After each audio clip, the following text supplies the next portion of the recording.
De nuevo, buenas tardes, hermanos. Vamos a continuar el estudio esta mañana eh, para que pues les quede el material para que después puedan repasar toda la información que estamos presentando, porque pues debido a que es bastante información no tenemos que ir muy rápido. Entonces va a quedar para que ustedes pues a medida que puedan tener el tiempo puedan repasar el material. El texto es Apocalipsis 14:1 y habla de: he aquí un cordero está en pie sobre el monte de Sión y con él 144,000. Ese es básicamente el tema de lo que vamos a ver ya, digamos, las evidencias. Esta mañana estuvimos estudiando los eventos sociales, las características sociales que se van a estar dando antes de la venida de Cristo, en los cuales estudiamos esta mañana en Lucas 17 la historia o la advertencia que nuestro Señor da sobre que la venida de Él va a ser como en los tiempos de Noé. Entonces, pues parafraseando lo que dice el texto, pues Dios le dijo a Noé: si el mundo no quiere entrar en el arca, pues finalmente el llamado es a que Dios le dice a Noé: salva a tu familia, entra tú y tu casa al arca. Estamos advirtiendo, dando este mensaje de advertencia, y finalmente, pues si el mundo no quiere escuchar, pues nosotros vamos a tener que entrar, porque el Señor es el que va a cerrar la puerta.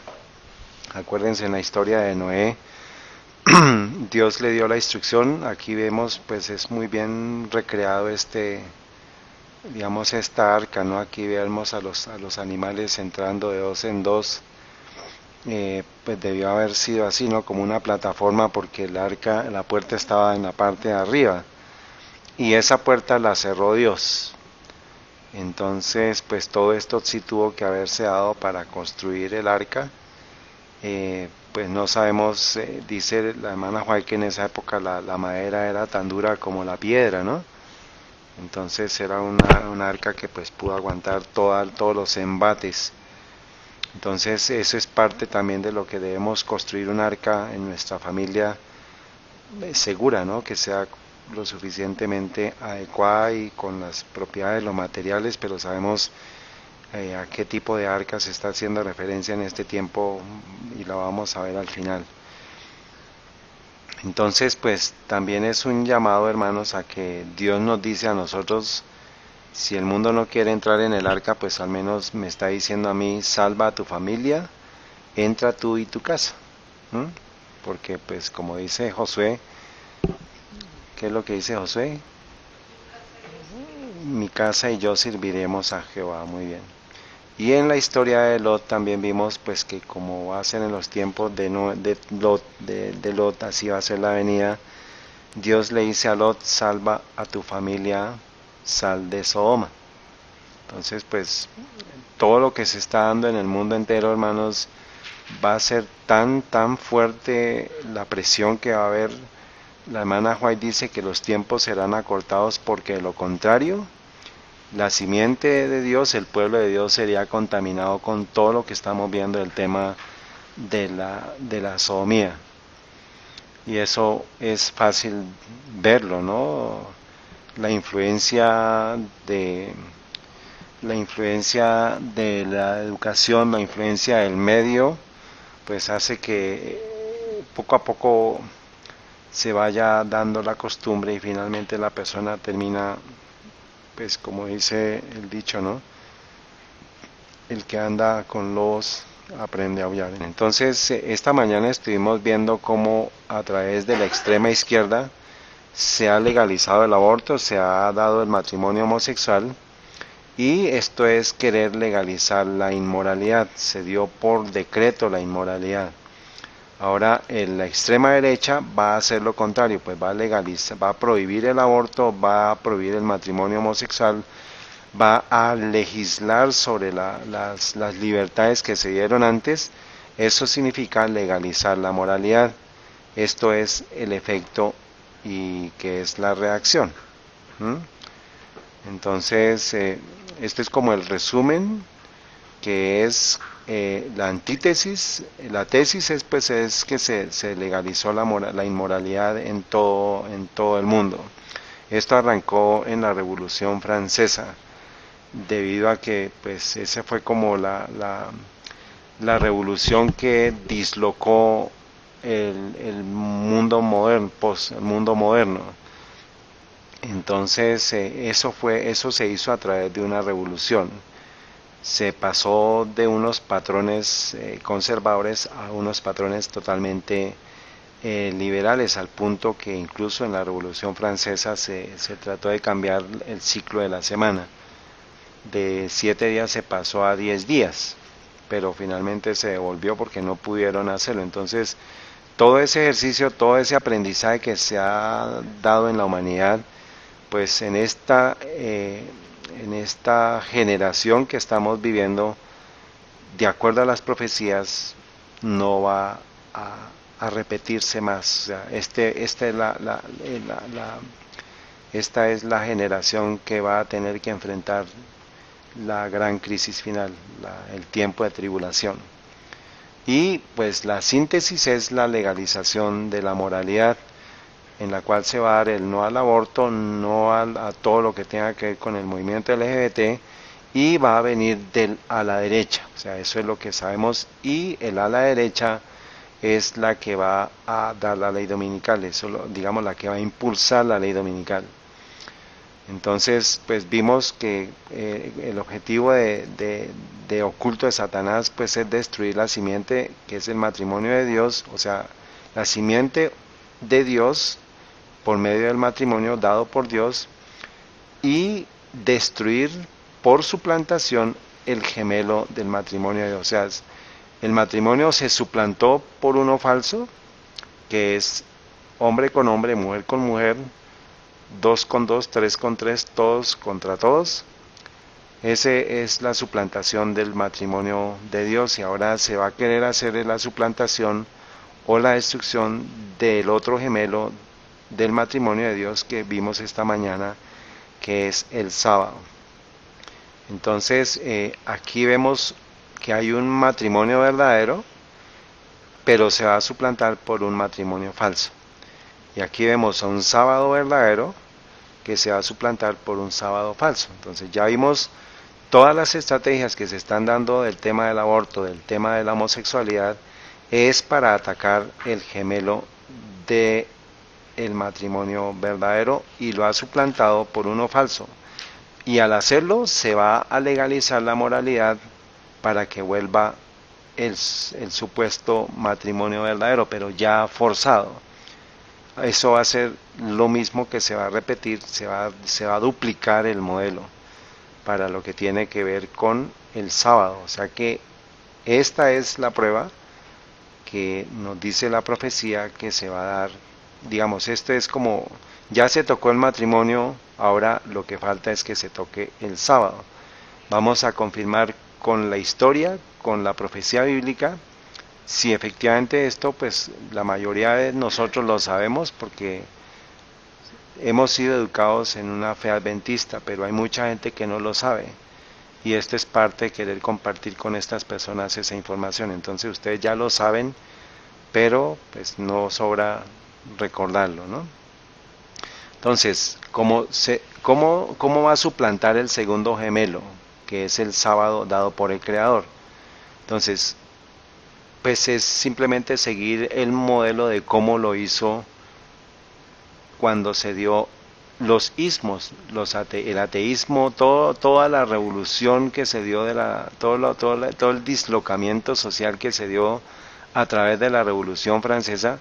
Eso fue lo que dio la herida de muerte, la herida como de muerte, porque sabemos que pues precisamente todo el proceso de reversión confirma que la herida como de muerte que se le dio al papado fue una herida hecha, una herida programada, una herida planeada.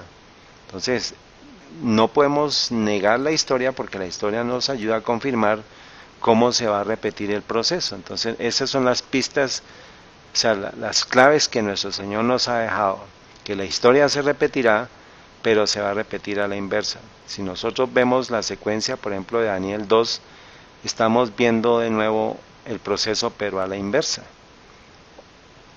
Entonces, pues no voy a entrar en detalle, pero todo se está... hay un poder que es un poder que le va a dar, un poder romano, o sea, un poder civil es el que le va a dar la autoridad a Roma, así como un poder civil le dio la autoridad a Roma antes de la herida de muerte, que fue el Roma pagana. Ahora, un poder civil le va a dar la herida a Roma para que resurja de nuevo. Eso es todo lo que tiene que ver con el resurgimiento del papado. Entonces, ¿cómo se dio la herida de muerte al papado? Pues con una revolución. ¿Cuál fue esa revolución? Entonces, Apocalipsis 13:3 dice, y vi una de sus cabezas como herida de muerte, y su herida de muerte fue sanada, y se maravilló toda la tierra. Entonces aquí está dando el evento en el cual se da la herida como de muerte. Sabemos que está hablando de la bestia que sube del mar, y da la secuencia, da la descripción para confirmar que efectivamente es después de los 1260 años, arrancando en el 538, llega a 1798, se da la herida de muerte, pero para llegar a ese punto se dio la Revolución Francesa previamente, que fue en 1789 a 1792. Estos son los 3 años y medio de la profecía de Apocalipsis 11, donde están los dos testigos vestidos de silicio, y ese es el capítulo que tiene que ver con la Revolución Francesa. Y luego viene Berthier toma preso al Papa, eso fue en 1798. Entonces, con la Revolución Francesa se dio digamos, el inicio a la confusión que se dio en todo el mundo, porque ya se desorientó completamente la tierra, se desubicó completamente la tierra. Joel 1:5 dice, despertad borrachos, llorad y aullad todos los que bebéis, ¿qué? Vino a causa del mosto, porque os es quitado de vuestra boca. Entonces, llegará el momento, estamos en una circunstancia en la cual hay una confusión terrible en la tierra.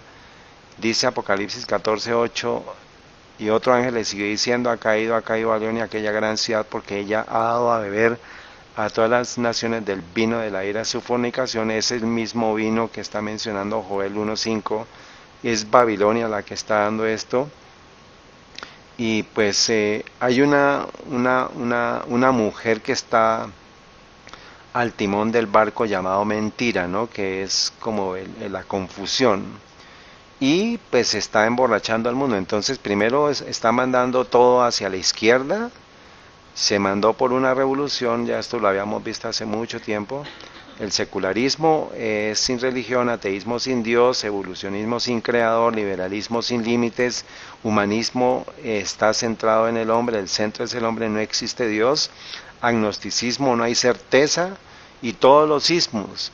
Todo eso fue lo que trajo la Revolución Francesa, y eso fue lo que dislocó al mundo, y eso es lo que nos tiene a nosotros, pues, para un lado del timón, ¿sí?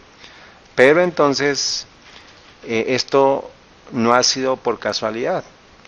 Dice, desórdenes, revoluciones, convulsiones, trastornos económicos y políticos no pasan por casualidad. Este es un libro histórico que tiene que ver con la historia de Adam Weishaupt, que fue el fundador de los Illuminati, pero él mismo, y dentro de la historia que se relata, los jesuitas pues estuvieron detrás de la formación de las sociedades secretas francmasonas después, que derivaron a la Revolución Francesa. O sea, estos fueron los organizadores de la Revolución Francesa. Dice, desórdenes, revoluciones, convulsiones y trastornos económicos y políticos no pasan por casualidad, son el resultado de una planeación. Bajo la superficie desconocida para las personas buenas hay terrenos, esquemas, trucos e intrigas. Las fuerzas ocultas continúan sus actividades subterráneas hasta que alcanzan un punto de ebullición, y luego tiene lugar una explosión en la superficie. Eso es lo que la hermana White, esta mañana el texto que estudiamos, eso es lo que va a pasar, una abrumadora sorpresa. y va a ser a través de procesos de revolución, de destrucción, de confusión en la tierra. Las filas de las personas son atrapadas sin guardia y luego viene un estallido devastador en el cual se pierden vidas, las propiedades son destruidas y el desarrollo humano es retrasado. No es sino hasta que se desata la tormenta que las masas durmientes se despiertan bostezando, revueltas en sí mismas y miran a su alrededor la carnicería en los restos de los escombros ya cuando es demasiado tarde para contribuir en los asuntos. La historia está repleta de ejemplos de este tipo. La historia de las revoluciones mundiales está unida a la historia de una filosofía, o mejor, de una enfermedad conocida como el iluminismo, pero nosotros podemos decir con total autoridad, basados en la historia, que es una enfermedad, o mejor una filosofía, o mejor una enfermedad conocida como jesuitismo, porque el jesuitismo está detrás del iluminismo. Y pues sabemos todo lo que dice la hermana White de cómo van a ser, dice: Satanás tiene estudiado los secretos de los laboratorios de la naturaleza, emplea todo su poder para herir los elementos en cuanto Dios se lo permite. Esta mañana estudiábamos también el texto de la hermana White que dice que Dios está observando y Él permite que los eventos se den. Habla de Job cuando fue destruido todo lo que Job tenía. Y dice: el mundo cristiano ha manifestado su menosprecio en la ley de Jehová, y el Señor hará exactamente lo que declaró que haría, alejará sus bendiciones de la tierra y retirará su cuidado protector de sobre los que se rebelan contra su ley y que enseñan y obligan a los demás a hacer lo mismo. Satanás ejerce dominio sobre todos aquellos a quienes Dios no guarda en forma especial. Favorecerá y hará prosperar a algunos para obtener sus fines, y atraerá desgracia sobre otros, al mismo tiempo que hará creer a los hombres que es Dios quien los aflige. Y todo esto, si lo vemos en el contexto actual, ¿cómo lo llamaríamos? ¿Qué está afectando la naturaleza? ¿Qué está afectando? Todo eso está asociado con el tema del cambio climático. Entonces, la solución va a ser Laudato Si. El tema del aborto, la solución va a ser legalizar la moralidad. El tema del matrimonio homosexual va a ser la legalización de la moralidad, y todo conduce a Roma. O sea, todo está confluyendo a Roma, todo está enfocándose hacia Roma. En la encíclica Laudato Si, el número 237, habla específicamente del domingo obligatorio, y eso es lo que nosotros sabemos que va a ser afectado y la prueba va a ser sobre el sábado. Entonces, ¿cómo se hará entonces la sanación de la herida de muerte, la herida como de muerte al papado? Si una revolución dio la herida como de muerte, ¿cómo se va a dar la sanación? Pues tiene que darse otra revolución. Y este lado, esta vez es del lado ultra derecha, ¿sí? Apocalipsis 13:12, y ejerce todo el poder de la primera bestia. Está hablando de la bestia que sube de la tierra en presencia de la primera bestia. ¿Quién es esa primera bestia? El sistema papal. Y hace a la tierra y a los moradores de ella adorar la primera bestia. O sea que el tema va a ser ¿qué? Sobre adoración. ¿Cuya herida de muerte fue? Entonces nos está dando que la sanación de la herida del papado va a darse por métodos de revolución, pero que finalmente van a conducir a la legalización de la moralidad. Y por eso tiene que ver con el tema de la adoración. Entonces, va a ser, la veíamos aquí, ahora la revolución dará por resultado que el barco se va a voltear ¿hacia qué lado? Hacia la extrema derecha. ¿Sí? ¿Por medio de qué? De una revolución a la americana, y se va a obligar la religión, se va a forzar el culto a Dios, se va a volver a su creador, se va a restringir la libertad de conciencia y se va a entronizar a su Dios, y se va a quitar el acceso al conocimiento. O sea, eso es básicamente lo que están ellos planeando. Y nosotros como pueblo de Dios pues tenemos que estar avisados de estas cosas porque sabemos que se están dando estos eventos, dándonos señales, advirtiéndonos que debemos prepararnos, que debemos entrar al arca y debemos salir de Sodoma. Entonces esa es básicamente lo que se planea y lo que se plantea en este tiempo. Entonces, ¿cuál va a ser el punto del examen? ¿Sí? Ya lo vimos esta mañana. Nosotros no debemos llegar a este momento, hermanos. Nosotros debemos estar completamente seguros de lo que nos dice la historia, la profecía y la palabra de Dios sobre el examen.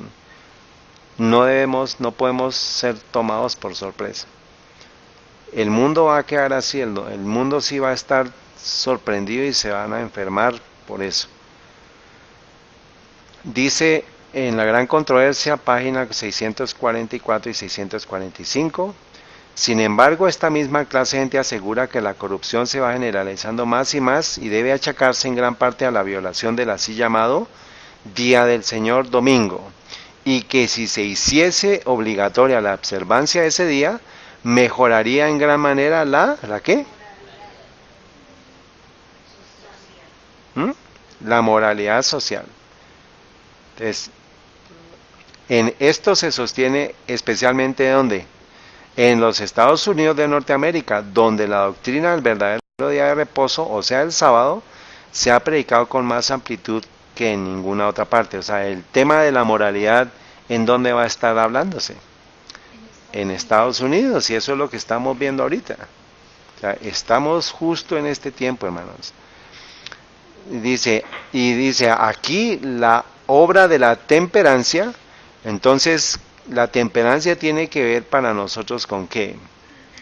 Con el exceso. Todo lo que sea bueno en medida justa y lo malo alejarlo, pero la temperancia tiene que ver también con el tema, nosotros lo conocemos a nivel de la alimentación, a nivel de todo lo que es los buenos modales, lo que es el buen comportamiento. Entonces, esa temperancia en el tiempo de cuando se estaba hablando del domingo, volvió a surgir y se volvió a hablar de volver a la moralidad, volver a las buenas prácticas, volver a la iglesia.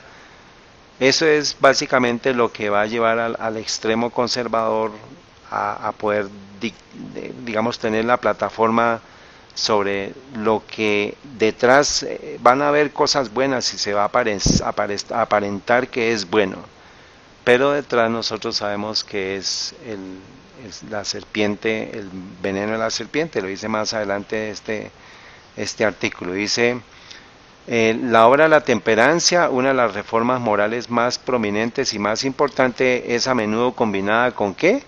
Con el movimiento del domingo. Y los defensores de esta actúan como si estuviesen trabajando para promover los más altos intereses de la sociedad. ¿Quién no quiere que no haya aborto? ¿Quién no quiere que vuelva otra vez la moralidad en el tema de la familia, en el tema que se acabe la homosexualidad, que se acabe todas las aberraciones sexuales? ¿Quién no quiere eso? Pero no puede haber un fin que justifique los medios. Esa es parte de la señal que tenemos que tener en cuenta, hermanos, porque de lo contrario vamos a entrar en confusión. Porque se nos va a decir, ustedes como así que no apoyan el hecho de que se quite el aborto, y nos van a tocar la puerta. Pero eso es parte de lo que tenemos que decir. Hasta aquí llega nuestra relación con el mundo, hasta aquí llega, porque no podemos favorecer un movimiento que detrás de ese movimiento está el domingo obligatorio. De suerte que los que se niegan a unirse con ellos son denunciados como enemigos de la temperancia y de las reformas. ¿Cómo lo van a llamar a usted? Enemigo de la temperancia y de la reforma. Pero la circunstancia de que un movimiento encaminado a establecer un error esté ligado con una obra buena en sí misma no es un argumento en favor del error. Podemos encubrir un veneno mezclándolo con un alimento sano, pero no por eso cambiamos su naturaleza. Por el contrario, lo hacemos más peligroso, pues se lo tomará con menos recelo. Eso es el engaño que hay en todo el mundo cristiano, que va a decir, Sí a Provida, no al movimiento LGBT, y va a ser en masa que van a salir a votar o van a salir a escoger a sus candidatos, pero, pero tristemente va a ser un engaño. Una de las trampas de Satanás consiste en mezclar con el error una porción suficiente de verdad para cohonestar aquel. Cohonestar aquel. Los líderes del movimiento en favor del domingo pueden propagar reformas que el pueblo necesita. Claro que sí, ¿cuáles son? No al aborto, no a la homosexualidad, principios que estén en armonía con la Biblia. ¿No están esos? Y el cambio climático, ¿no está eso conforme a la Biblia? Claro. Pero mientras mezclen con ella algún requisito en pugna con la ley de Dios, que es que finalmente es el domingo, los siervos de Dios no pueden unirse a ellos. Terrible. O sea, es que no puede ser más claro para lo que estamos viviendo ahorita y para las decisiones que es necesario tomar. Por eso es que ahorita es palabra de Dios y espíritu de profecía, aférrese a esto y sosténgase, no escuche absolutamente nada más, no haga caso de nada más.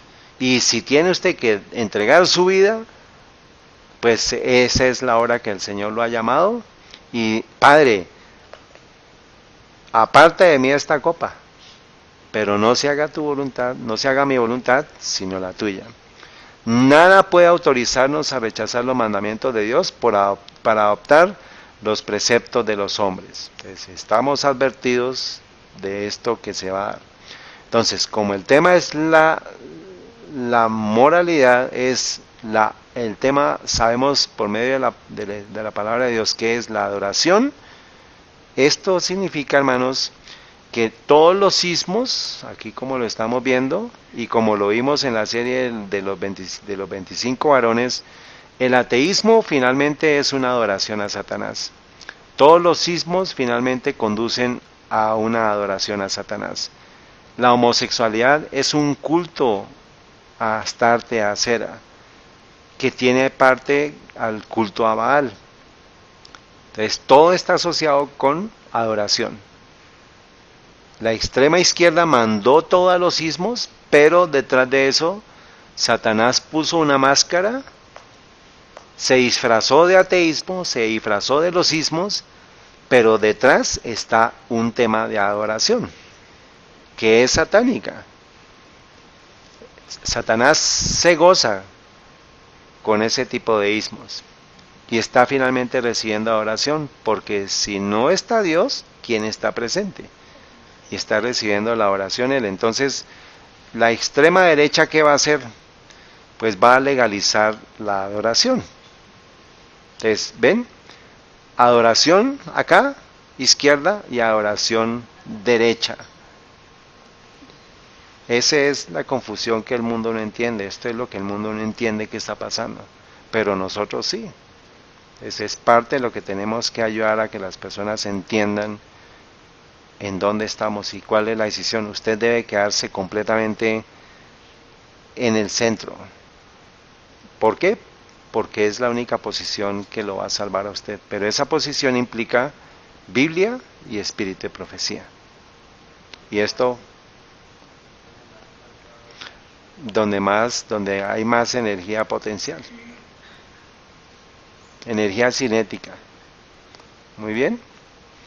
Ya estuvimos estudiando la semana pasada lo que la interpretación de quién es el anticristo, la abominación de desolación, el cuerno pequeño, el hijo de perdición, y esto lo pensó, esta es una referencia que es en Martín, digamos, es una referencia de una página luterana y da todas las interpretaciones antes, durante y después de la Reforma. Solamente tomé como ejemplo lo que pensaba Martín Lutero sobre quién es el anticristo. Vimos que es el papado, la abominación de desolación es el papado, el cuerno pequeño es el papado, hombre de pecado el papado, la bestia que sube el mar es el papado, la gran ramera es el papado, la Babilonia de Apocalipsis 17 es el papado, y ya comenzamos a estudiar el cuerno pequeño, Vimos de todos los atributos, vimos el número 6 que tiene ojos como de hombre y boca como de hombre, habla palabras grandes contra el Altísimo. Las personas que quieran saber de qué trata, pues tienen que ver el estudio que hicimos hace 8 días.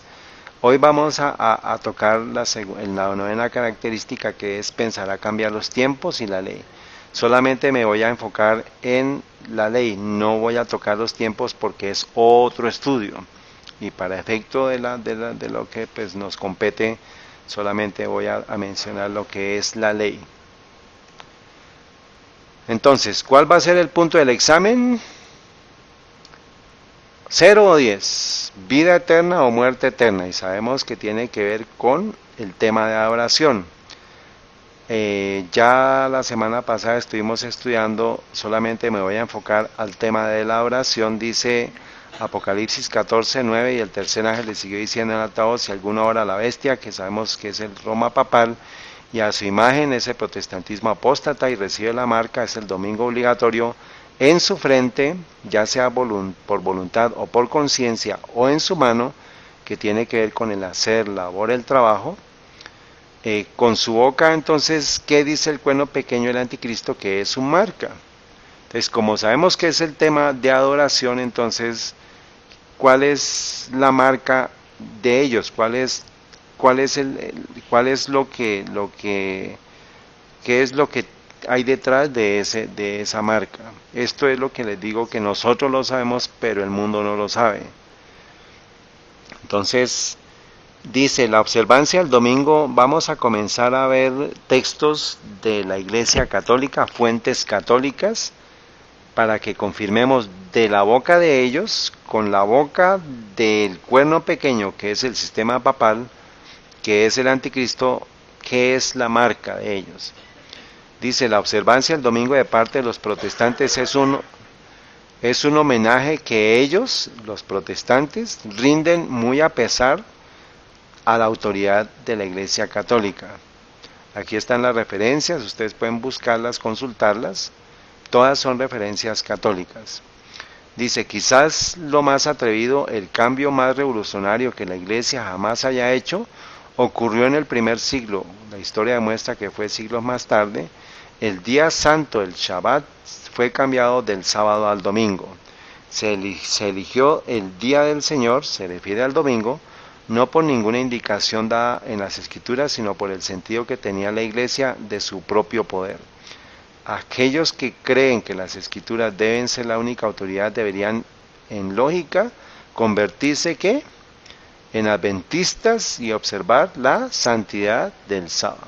O sea, ya nosotros como movimiento estamos reconocidos. Por eso es que van a quedar solamente dos grupos. El domingo es una institución católica y la demanda para su observancia solo puede defenderse basándose en principios católicos. Desde el principio hasta el final de las Escrituras no existe un solo texto que autorice la transferencia de la adoración semanal pública del último día de la semana, sábado, al primero domingo. El domingo es ¿qué? La marca de nuestra autoridad. La Iglesia está por encima de la Biblia y esa transferencia de la observancia del sábado es prueba de ello. Pregunta, ¿cuál es el día del Shabbat? Respuesta, el Shabbat es el sábado. Pregunta, ¿por qué observamos el domingo en lugar del sábado? Respuesta, observamos el domingo en lugar del sábado porque la Iglesia Católica en el Concilio de la Odisea, año 336, transfirió la solemnidad del sábado al domingo. Catecismo del Converso de la Doctrina Católica. Puede leer la Biblia desde el Génesis hasta Apocalipsis y no encontrará una sola línea que autorice la santificación del domingo. La Escritura recalca la observancia religiosa del sábado, un día que no santificamos. Pero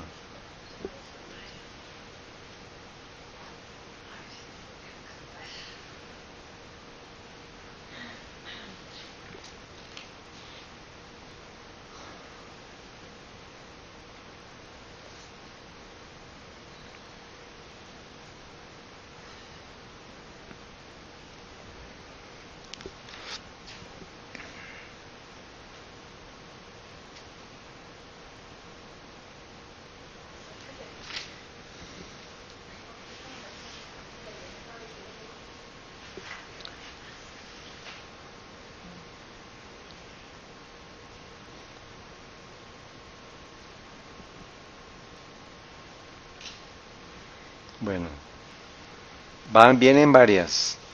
Dado que el sábado no el domingo se especifica en la Biblia, ¿no resulta curioso que los no católicos que profesan tomar su religión directamente a partir de la Biblia y no de la Iglesia observen el domingo en vez del sábado?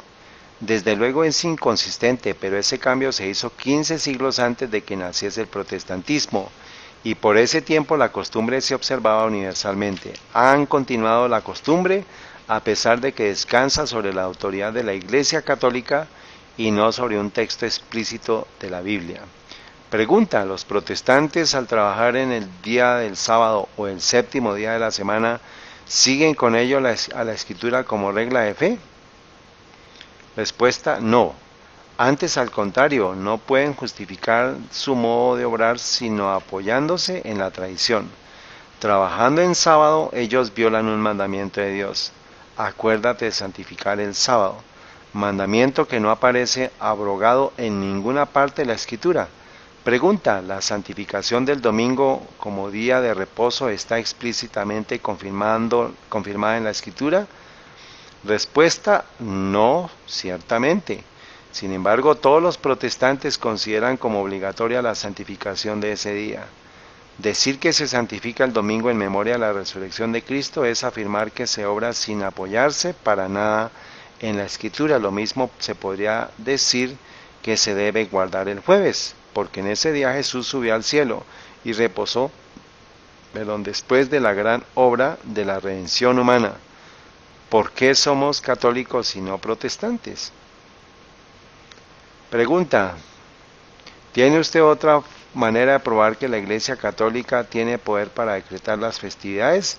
Respuesta: si no tuviera poder, no hubiera podido sustituir la observancia del sábado, el séptimo día, por el domingo, el primer día de la semana, un cambio para el cual no hay autoridad bíblica. Doctrina del Catecismo, Stephen Keenan.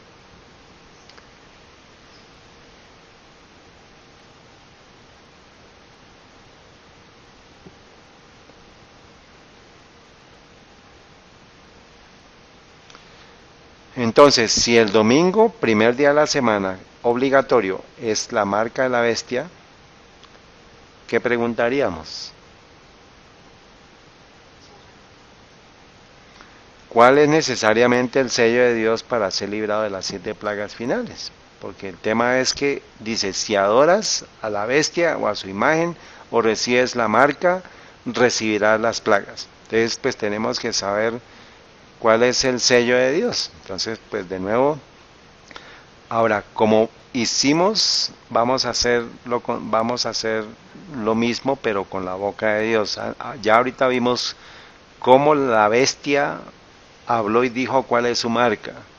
Ahora dejemos que Dios hable por medio de su palabra, que nos diga cuál es su señal, cuál es su sello. Estos textos ya ustedes lo saben, pero se los voy a refrescar. Éxodo 13:9, 10 dice: y te será como una señal sobre tu mano y como una memoria delante de tus ojos, para que la ley de Jehová esté en tu boca, por cuanto con mano fuerte te sacó Jehová de Egipto. Por tanto, tú guardarás esta ordenanza en su tiempo, de año en año. Está hablando de lo que es la Pascua, pero le está diciendo, habla de la señal que va a haber en la mano y que la ley de Jehová esté en su boca. O sea, que lo que esté en la mano, lo que esté delante de tus ojos, o sea, en los frontales, en la memoria, es lo que debe salir en la boca. O sea, que lo que yo haga, que lo que yo piense y lo que yo diga sea lo mismo. Tiene que ver con la ley de Jehová. Éxodo 31:13 habla a los hijos de Israel diciendo: ciertamente vosotros guardaréis mis sábados, porque es señal entre mí y vosotros por vuestras generaciones, para que sepáis que yo soy Jehová que os santifico. Eso, Éxodo 17:17, señales para siempre entre mí y los hijos de Israel, porque en 6 días hizo Jehová los cielos y la tierra, y el séptimo día cesó y reposó. Deuteronomio 6:1, estos pues son los mandamientos, estatutos y decretos, para que los pongáis por obra, para que temáis a Jehová tu Dios guardando tus estatutos. Oye, oh Israel, Jehová tu Dios, Jehová uno es, y amarás a Jehová tu Dios con todo tu corazón, con toda tu alma y con todas tus fuerzas. Y estas palabras que yo te mando hoy estarán sobre tu corazón. Por señal serán, las atarás por señal en tu mano y estarán por frontales entre tus ojos y las escribirás en los postes de tu casa y en tus portadas. Éxodo 31:16, lo acabamos de ver también. Guardaos pues de que vuestro corazón no se infatúe y os apartéis y sirváis a dioses ajenos y os inclinéis a ellos y así se encienda el furor. Dice, por tanto pondréis estas mis palabras, serán por señal en vuestra mano y serán por frontales entre vuestros ojos. Deuteronomios 28:45, y vendrán sobre ti todas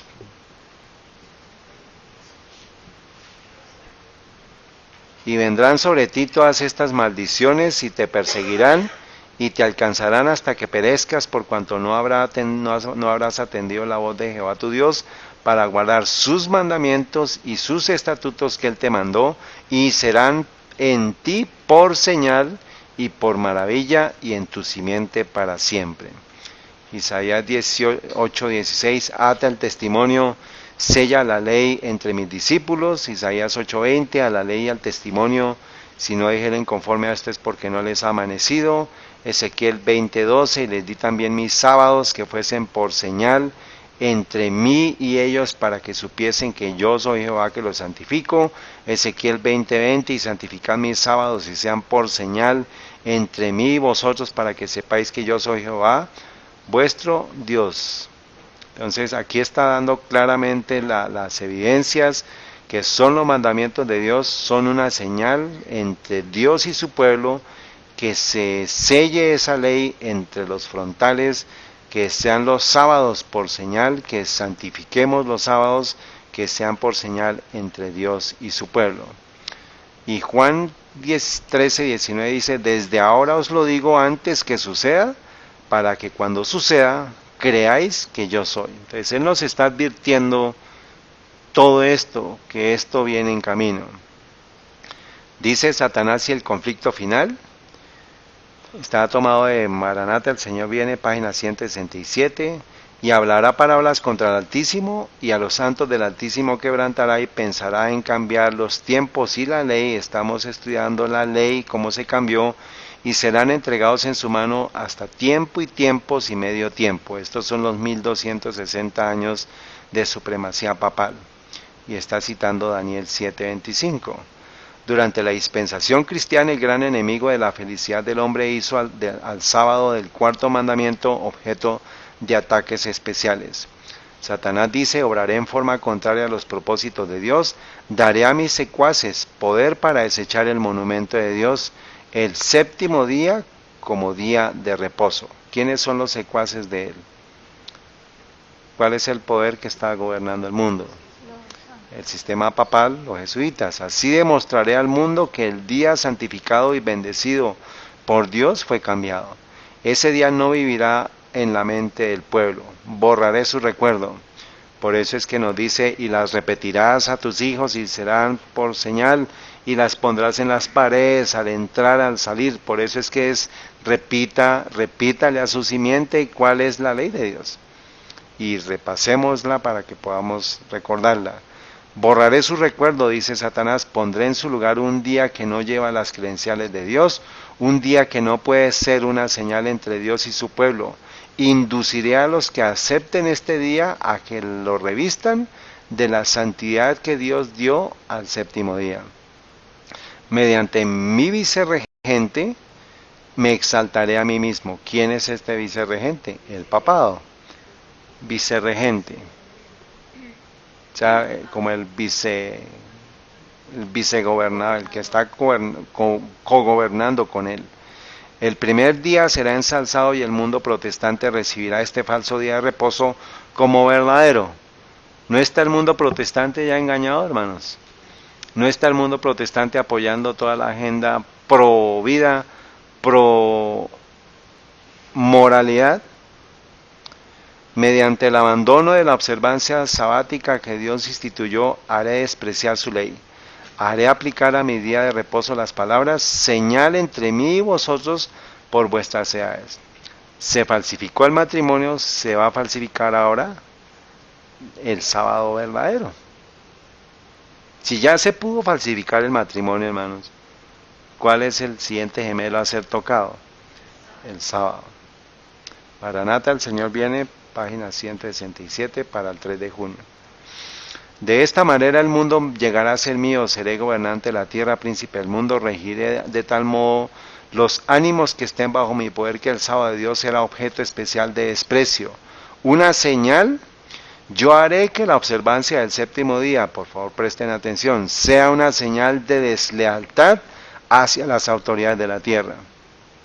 Las leyes humanas se volverán tan estrictas que los hombres y las mujeres no se atreverán a observar el séptimo día como día de reposo. Por temor a que les falten ¿qué? El alimento y el vestido, se unirán al mundo en la transgresión de la ley de Dios. La tierra quedará completamente bajo mi dominio. El sábado será la gran prueba de lealtad, pues es el punto especialmente controvertido. Entonces, ¿cuál es el punto del examen? El sábado o domingo. Solamente una respuesta: 0 o 10, muerte eterna o vida eterna. Cuando la gran prueba final les sea aplicada finalmente a los hombres, entonces se trazará la línea de demarcación entre los que sirven a Dios y los que no le sirven. Se dice Babilonia con referencia al tiempo que está presentado en esta profecía. Sus pecados han llegado hasta el cielo. Está citando Apocalipsis 18:5, el mensaje del fuerte pregón del cuarto ángel ha llenado la medida de sus culpas y la ruina está por caer sobre ella. Pero Dios tiene aún un pueblo, ¿dónde? En Babilonia, y antes de que los juicios del cielo la visiten, estos fieles deben ser llamados para que salgan de la ciudad y que no tengan parte en sus pecados ni en sus plagas. Entonces, ese es el llamado tan importante que tenemos que hacer, a la extrema derecha y a la extrema izquierda. ¿Cómo? A partir de la palabra de Dios, a partir de su experiencia, de su vida, que lo invite a que llegue a la verdad, porque los que están en la izquierda y los que están en la derecha están ¿cómo? Engañados. Están en Babilonia. Sea por la extrema derecha o por la extrema izquierda, están en Babilonia. Y tenemos que sacarlos, tenemos que ayudarles a salir. Al mismo tiempo que este mensaje se oye el llamamiento, salid de ella, pueblo mío, estas declaraciones unidas al mensaje del tercer ángel constituyen la amonestación final que debe ser dada a los habitantes de la tierra. Terrible será la crisis a que llegará al mundo. Entonces nos está avisando que viene una crisis y que esa crisis va a estar en el ambiente de la imposición de la moralidad bajo el ambiente revolucionario, bajo las guerras, el derramamiento de sangre, porque eso es lo que Satanás va a pedir sangre. Dice, terrible será la crisis a que llegará al mundo, unidos los poderes de la tierra, para hacer la guerra a los mandamientos de Dios, decretarán que todos los hombres, pequeños y grandes, ricos y pobres, libres y siervos, cita Apocalipsis 13, y se conformen a las costumbres de la iglesia y observen el falso día de reposo. Todos los que se niegan a someterse serán castigados por la autoridad civil. Y finalmente se decretará que son dignos de muerte. Por otra parte, la ley de Dios que impone el día de reposo del Creador exige obediencia y amenaza con la ira de Dios a los que violen sus preceptos. Entonces, ya no vamos a tener opciones. Lo único que nos va a sostener es la palabra de Dios y el espíritu de profecía. Este es Elena de White, página 662. Dilucidaba así el asunto: cualquiera que pisotee la ley de Dios para obedecer una ordenanza humana, recibe la marca de la bestia, acepta el signo de sumisión al poder al cual prefiere obedecer en lugar de obedecer a Dios. La amonestación del cielo dice así: si alguno adora a la bestia y a su imagen y recibe su marca en su frente o en su mano, él también beberá el vino de la ira de Dios, que está preparado sin mezcla alguna en el cáliz de su ira. Está citando Apocalipsis 14, 9 y 10. Pero nadie sufrirá la ira de Dios antes que la verdad haya sido presentada a su espíritu y a su conciencia y que la haya rechazado. O sea, tiene que haber una toma de decisiones consciente. Hay muchas personas que no han tenido jamás oportunidad de oír las verdades especiales para nuestros tiempos. La obligación de observar el cuarto mandamiento no les ha sido jamás presentada bajo su verdadera luz. Aquel que lee en todos los corazones y prueba todos los móviles no dejará que nadie desee conocer la verdad, sea engañado en cuanto al resultado final de la controversia. Tenemos que pedirle al Señor: muéstranos a qué personas debemos llevarle el mensaje, qué literatura vamos a entregar, qué obra misionera vamos a hacer, que sea por preguntas, por conversaciones, que nos muestre si está interesado en conocer la verdad, porque esa persona puede ser que sea salva por usted. El decreto no será impuesto estando el pueblo a ciegas. No será impuesto estando el pueblo a ciegas. Cada cual tendrá la luz necesaria para tomar una resolución consciente. El sábado será la gran prueba de lealtad, pues es el punto especialmente controvertido. Cuando la gran prueba final se aplicaba finalmente a los hombres, entonces se trazará una línea de demarcación entre los que sirven a Dios y los que no le sirven. No hay puntos intermedios. Mientras la observancia del falso día de reposo, domingo, en obedecimiento a la ley del Estado y en oposición al cuarto mandamiento, será una declaración de obediencia a un poder que está en oposición a Dios. La observancia del verdadero día de reposo, sábado, en obediencia a la ley de Dios, será señal evidente de la lealtad al Creador. Mientras que una clase de personas, al aceptar el signo de la sumisión a los poderes del mundo, que es el domingo, recibe la marca de la bestia, la otra, por haber escogido el signo de obediencia a la autoridad divina, recibe el sello de Dios. Entonces ven que aquí está dándose el escenario de: se está colocando el sello de Dios, se está preparando la gente y también se está colocando la marca de la bestia. O sea, es un proceso paralelo. Pero el pueblo de Dios ya ha sido sellado, porque ya conoce la ley de Dios. Esto es para los que no conocen de la ley de Dios, no conocen. Dice que están a ciegas, pero nosotros no estamos a ciegas. Apocalipsis 14:1 es el texto del principio que hemos visto, que el nombre de su Padre está en sus frentes, y aquí un cordero nos lleva al santuario, porque el cordero es un símbolo, es una figura del santuario. El monte de Sión también, y los 144,000 tiene que ver con la ciudad de Dios.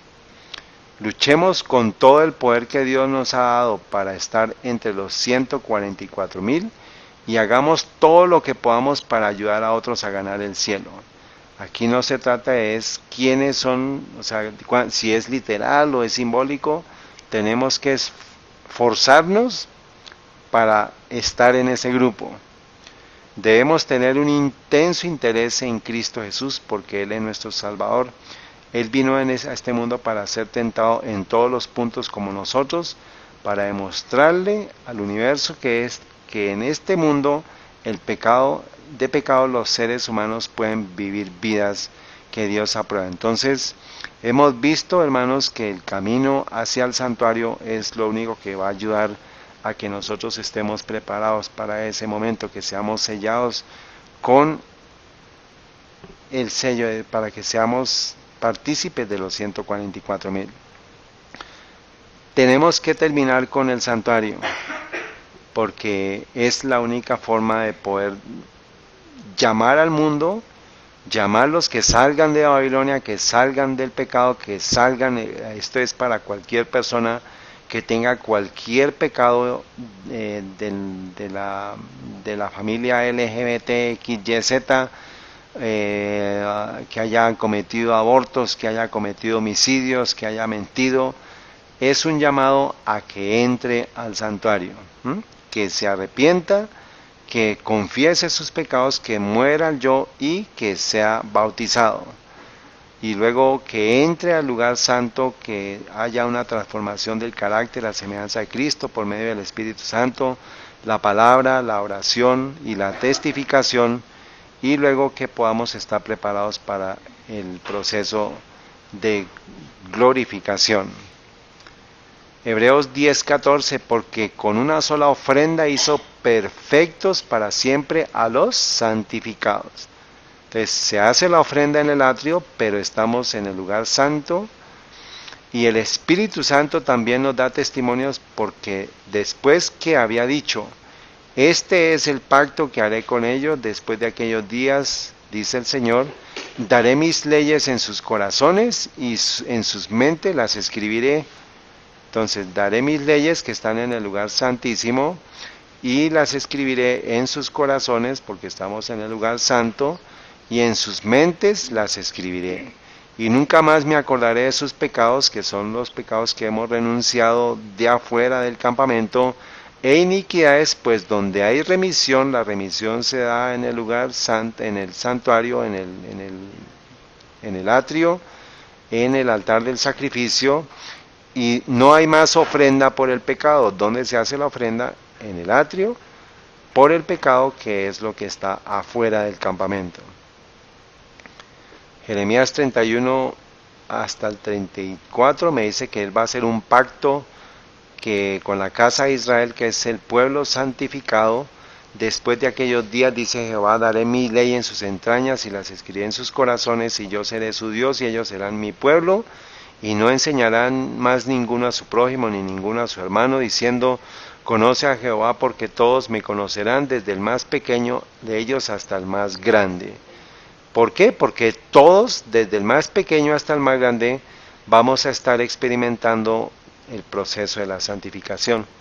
Mientras que todo el mundo está en Sodoma, desde el más pequeño hasta el más grande, pervirtiéndose en sus pecados, pervirtiéndose en su maldad, fuera del campamento. Por eso es que nosotros el llamado es a que permanezcamos, que entremos al arca. Y ahora ya podemos entender que para este tiempo es el santuario, es el arca que tenemos que estar viendo, porque eso es lo que sucedió en el tiempo. Un arca, ahorita ya hay otra arca, y esa arca es el arca de la alianza, son los mandamientos de Dios, es lo que está en el lugar santísimo. Y pues ya hemos estudiado que Daniel 8:14 es el cumplimiento de esta profecía de las 2300 tardes y mañanas, que llega a 1844, cuando Cristo pasa a hacer el proceso que comenzó con su muerte. Aquí se dio la redención del hombre, aquí se pagó por el pecado, pero aquí es donde se da el acto de borrar los pecados de la humanidad. Por eso es que la redención comprende lo que Cristo hace en la cruz y lo que Cristo está haciendo como intercesor nuestro. Cristo es nuestro Redentor y nuestro intercesor. ¿Redentor dónde? En la muerte en la cruz. Y nuestro intercesor, primero cuando pasa al lugar santo en el año 31, y luego cuando pasa al santuario celestial en el lugar santísimo al 1844, Él es nuestro intercesor. Por eso acuérdense que pues definimos los puntos de que Cristo sea nuestro portador de pecados, sea nuestro sacrificio, nuestro sustituto y nuestra garantía de salvación.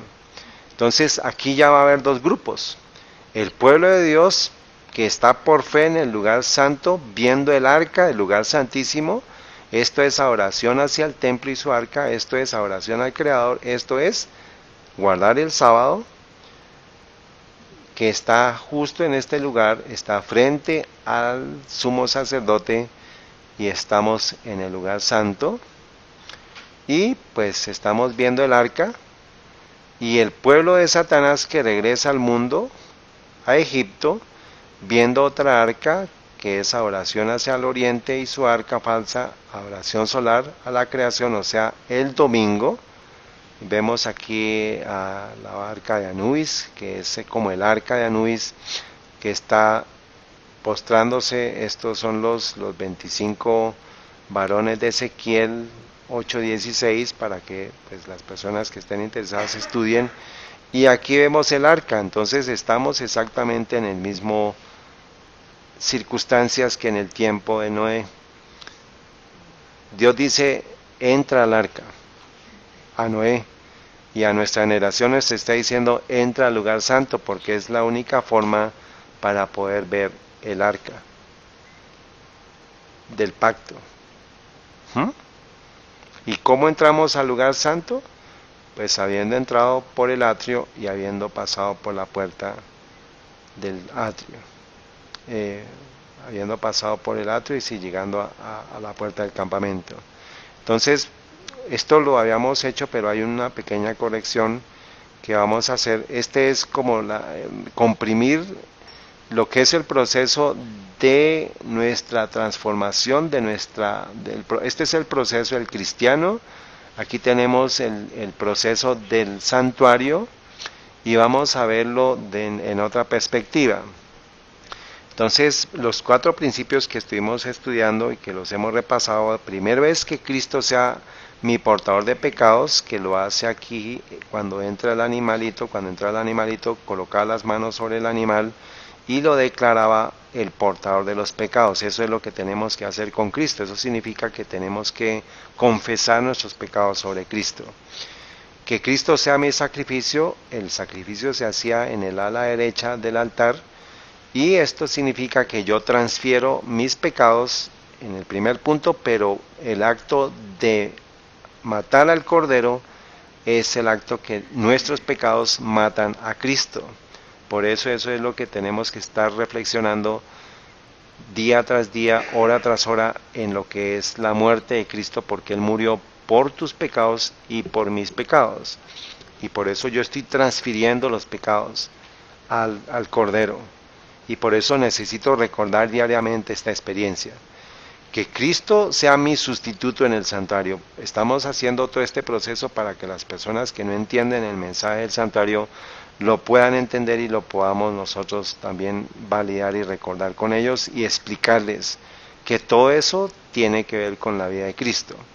Tercero, que Cristo sea mi sustituto. Entonces, después de que ya la persona degollaba el animal, salía del santuario, y ahora es el sacerdote que entra al lugar santo y ya es sustituto de la persona que se quedó en el campamento. Por fe esta persona se quedó en arrepentimiento y confesión, pero por fe está creyendo que el sacerdote entra su sangre al lugar santo.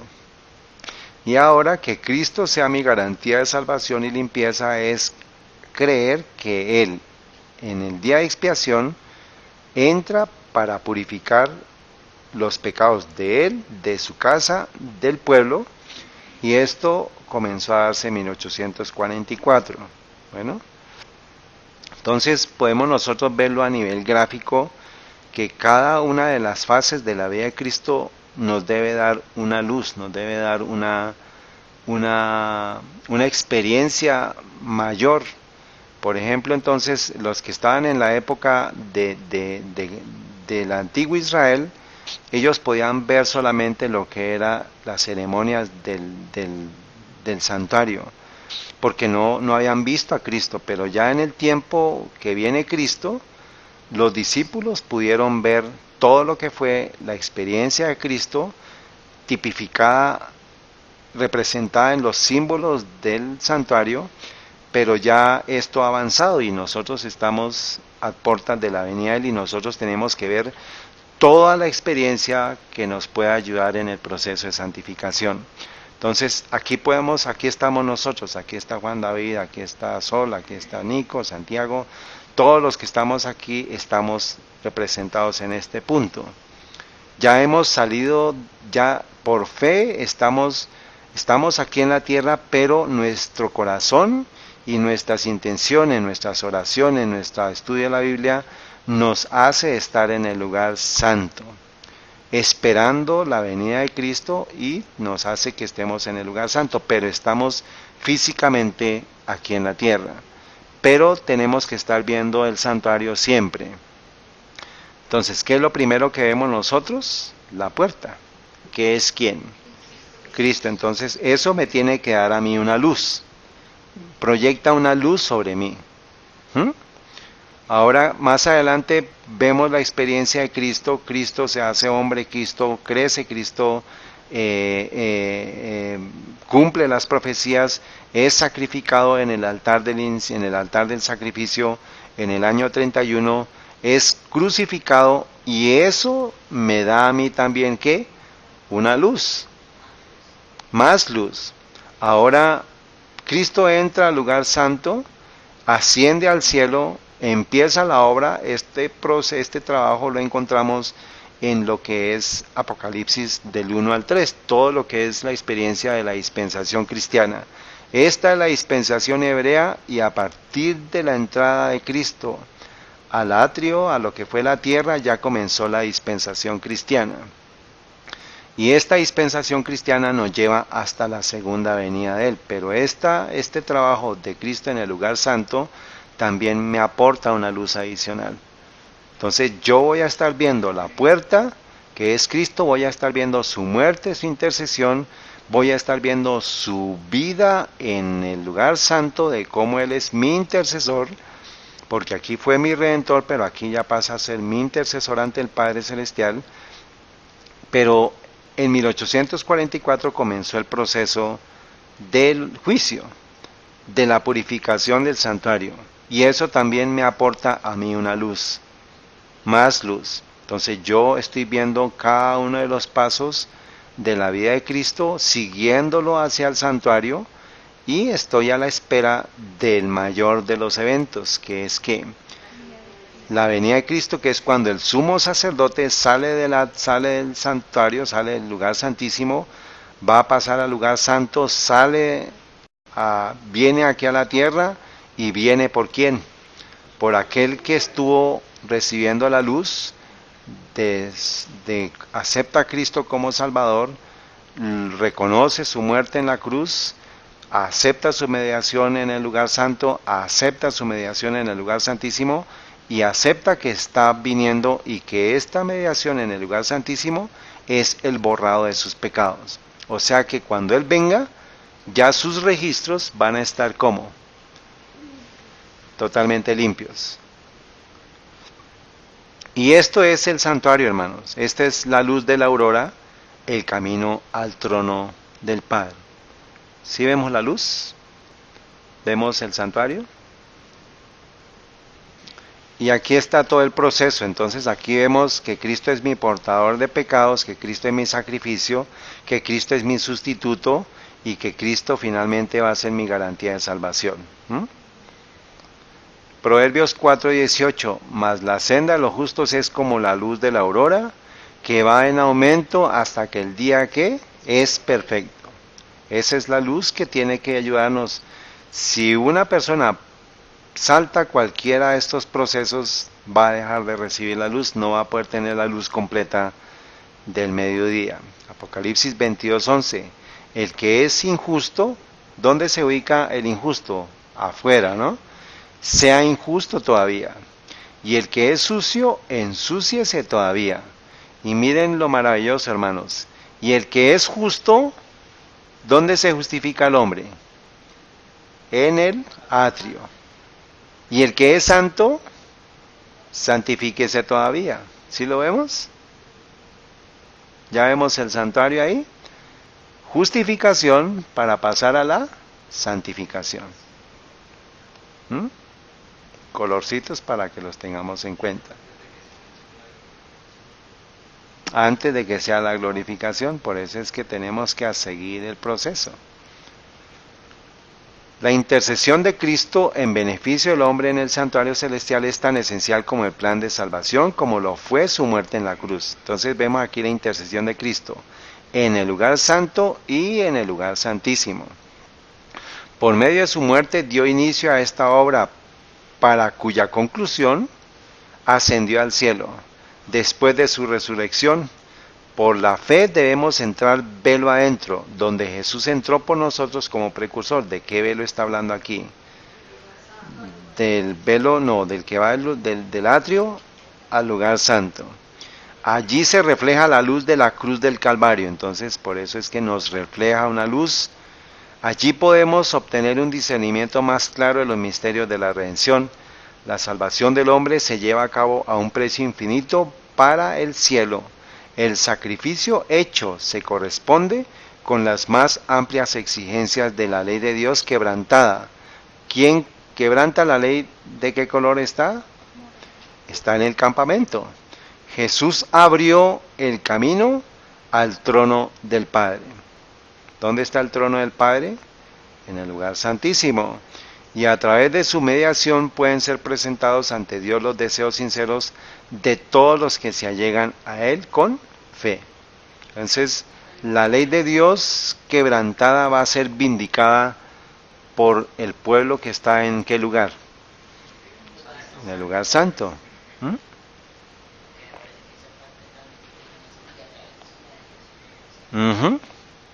Correcto, si podemos colocarle el colorcito.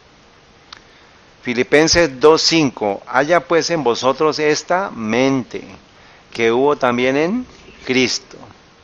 ¿Y por qué podemos reclamar esa promesa? ¿Hay presunción ahí? No, hay fe y tenemos que reclamarla. Haya pues en vosotros, nosotros donde estamos en el lugar santo, pero que debemos tener la mente, porque es lo que ya no va a ser transformado cuando venga Cristo. Ya nuestra mente debe estar transformada, ya debió haber sido transformada, por eso es que es transformación del carácter a semejanza de Cristo. Por eso, estando en la carne, el pueblo de Dios debe tener la mente de Cristo, que hubo también en Cristo Jesús.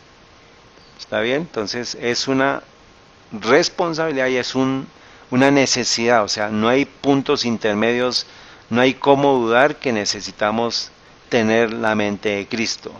Y la mente de Cristo tiene los pensamientos de Cristo, tiene los actos de Cristo, las palabras de Cristo, cómo diría Cristo las cosas, cómo hablaría, cómo expresaría, cómo tenemos que hacer las cosas. Eso es tarea para todos nosotros, hermanos. Colosenses 1:27, a quienes Dios quiso dar a conocer la riqueza de la gloria de este misterio entre los gentiles, que es Cristo en vosotros, la esperanza de gloria. Si usted, toda la información que hemos presentado sobre la marca la bestia, el domingo obligatorio, la legalización de la moralidad, todo eso son evidencias que nos dicen cuán cerca está la venida de Cristo. Pero la experiencia suya necesita estar basada en la experiencia del santuario. O sea, no podemos llegar a la prueba de la marca de la bestia si no estamos aferrados, asegurados y anclados en el lugar santo. No vamos a poder lograrlo, hermanos.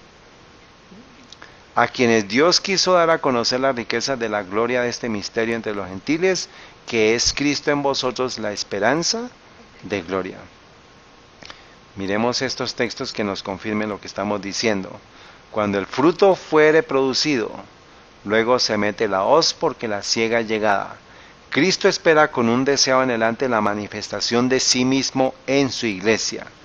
Cuando el carácter de Cristo sea perfectamente reproducido en su pueblo, entonces vendrá Él para reclamarlos como suyos.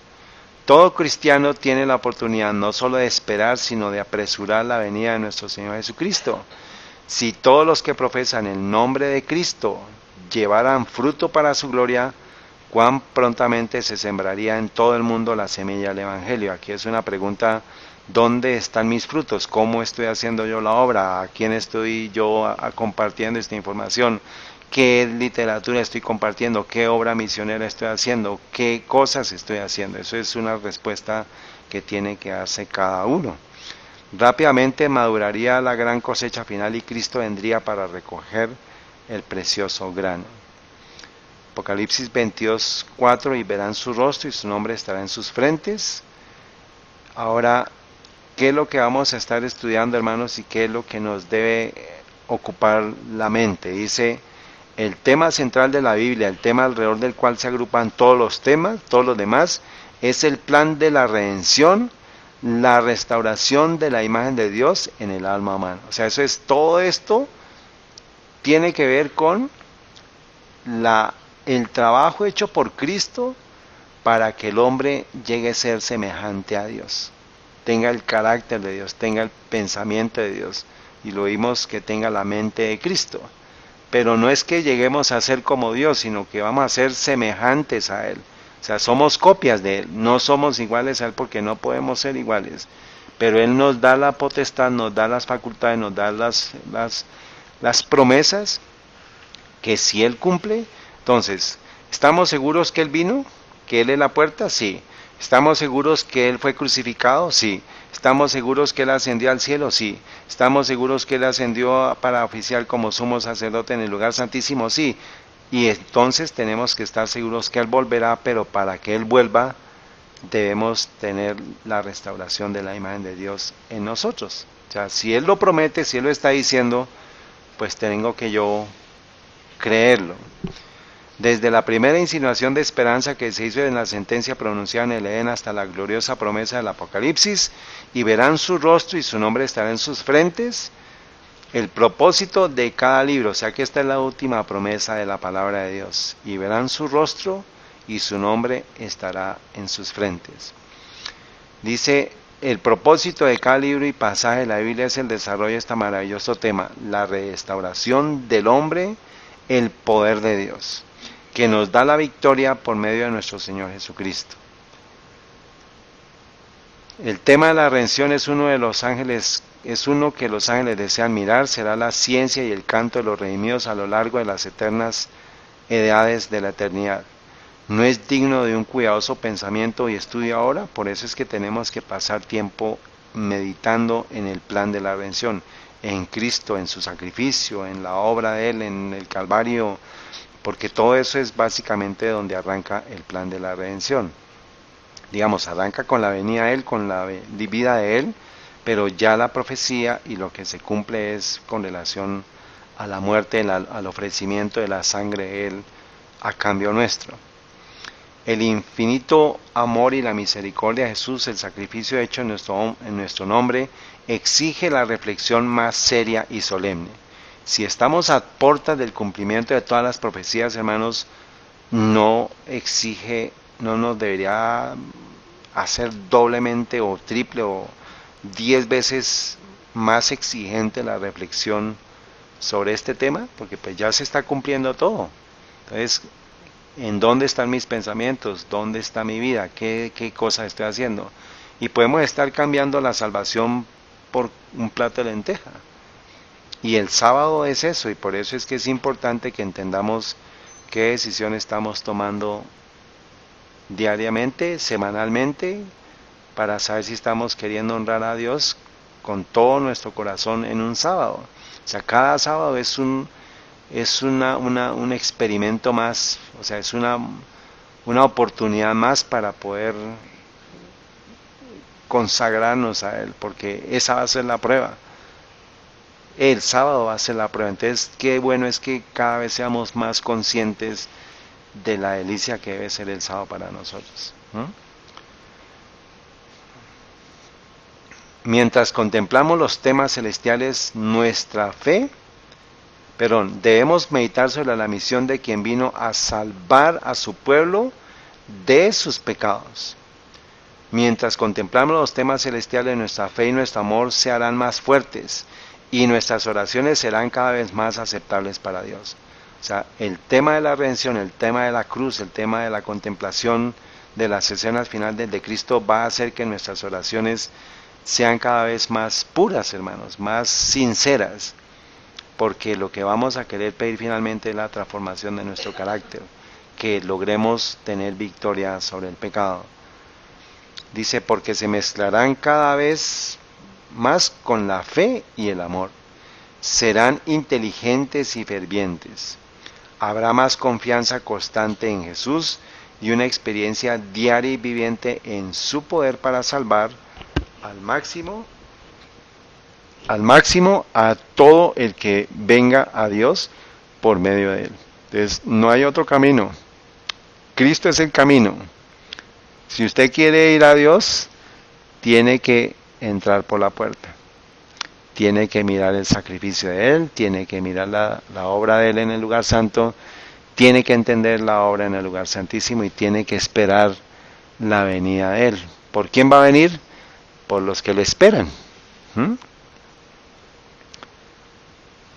Ahora miremos, dice Él, ¿cuál es nuestra responsabilidad para este tiempo, hermano? O sea, tenemos que estar aquí, en el lugar santo, pidiendo la transformación cada vez que salgamos al mundo, después de haber orado, después de haber estudiado, después es el tiempo de la testificación, pero salimos con la lámpara, ¿no?, encendida para mostrarle al mundo lo que ha sido nuestra experiencia personal con Él. Este es el lugar secreto. Cuando dice Salmo 91, el que habita en el lugar secreto del Altísimo, se está haciendo referencia a este lugar. Esta es la experiencia. Mientras viene Cristo, usted tiene que estar presente acá, pero contemplando todo el plan de redención. Todo este es el plan de redención, y esta es la experiencia que usted necesita tener hoy día. Santificación. ¿Y por qué es importante eso? ¿Quiénes van a recibir el sello de Dios, hermanos? El sello del Dios viviente solo será colocado sobre los que son semejantes a Cristo en carácter. Entonces, la pregunta es, supuestamente nosotros somos sellados porque ya fuimos bautizados, porque ya receptamos el llamado, nos arrepentimos, nos bautizamos y ya supuestamente estamos en la transformación del carácter. La pregunta es, ¿cómo está mi carácter? ¿Necesita ajustes? ¿Quién levanta la mano? Todos levantamos la mano. Los que reciban el sello de Dios vivo y sean protegidos en el tiempo de angustia, deben reflejar plenamente la imagen de Jesús. O sea, es un deber, no es una opción. Si usted quiere recibir el sello de Dios y quiera estar protegido para el tiempo de angustia, debe estar reflejando plenamente la imagen de Jesús. El sello de Dios nunca será puesto en la frente de un hombre o una mujer que sean impuros. Nunca será puesto sobre la frente de seres humanos ambiciosos y amadores del mundo. Nunca será puesto sobre la frente de hombres y mujeres de corazón falso y engañoso. Todos los que reciban el sello de Dios deberán estar sin mancha delante de Dios y ser candidatos para el cielo. Entonces, llevemos esto al santuario, hermanos. Dice, todos los que reciban el sello. Entonces, ¿dónde vamos a recibir el sello? En el lugar santo. Deberán estar sin mancha delante de Dios. ¿Por qué estamos delante de Dios? Porque está Él en el lugar santísimo, nosotros estamos en el lugar santo. Él está oficiando por nosotros ante el Padre, está limpiando, está haciendo la purificación de nuestros pecados, y por eso es que dice, deberán estar sin mancha delante de Dios y ser candidatos. Entonces apenas es ser candidatos para el cielo. ¿Y cuándo va a venir el cielo? Cuando venga la glorificación. Somos candidatos, estamos siendo probados. Y somos candidatos, no es por el hecho de que yo diga, yo ya estoy en el lugar santo y aquí ya me quedo y ya me sobré y ya estoy listo. No, hermanos, porque eso significa que mi corazón es falso y engañoso. Es la experiencia, Eventos de los Últimos Días, página 187. Y ya para finalizar estos textos, dice, el amor se expresa en la obediencia, y el amor perfecto echa fuera el temor. Entonces, ¿por qué el amor perfecto echa fuera el temor? ¿Por qué? Porque estamos viviendo una experiencia de obediencia en el lugar santo. Los que aman a Dios tienen el sello de Dios en la frente y obran las obras de Dios. Los que venzan el mundo, la carne y el diablo, serán los favorecidos que recibirán el sello del Dios vivo. Estamos luchando con todas las facultades que Dios nos dio para alcanzar la medida de la estatura de hombres y mujeres en Cristo. Estamos procurando su plenitud, conquistando una altura cada vez mayor en procura de la perfección de su carácter. Cuando los siervos de Dios alcancen este punto, serán sellados en sus frentes. El ángel registrador declara: hecho es. Serán completos en él los que le pertenezcan por creación y por redención. ¿Se acuerdan el pasaje de Ezequiel 9:11 que dice en qué momento se da? Cuando el ángel sellador viene a los atrios del cielo y dice: he terminado la obra que me encomendaste, he hecho lo que me mandaste, que era el trabajo, el sellamiento. Entonces, esta es una tarea, hermanos, para que cada uno de nosotros pueda entender que necesita entrar al arca.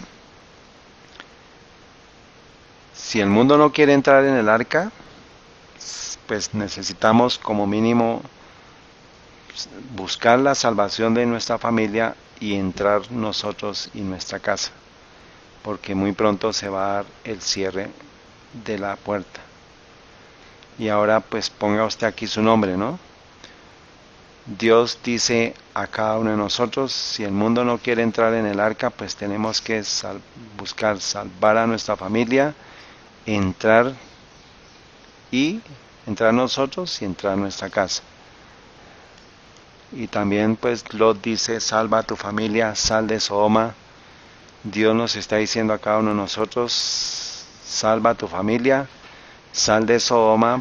Para el tiempo que estamos viviendo, acuérdense que la sodomía vino de la Revolución Francesa, se apoderó de todo el mundo y ahora la sodomía le pertenece de nuevo a Babilonia. Entonces la tarea es salir de Babilonia. Que el Señor les acompañe, hermanos, que esto haya sido un estudio de preparación, de poder compartirlo con otras personas y que nos preparemos para la pronta venida de Cristo. Que el Señor les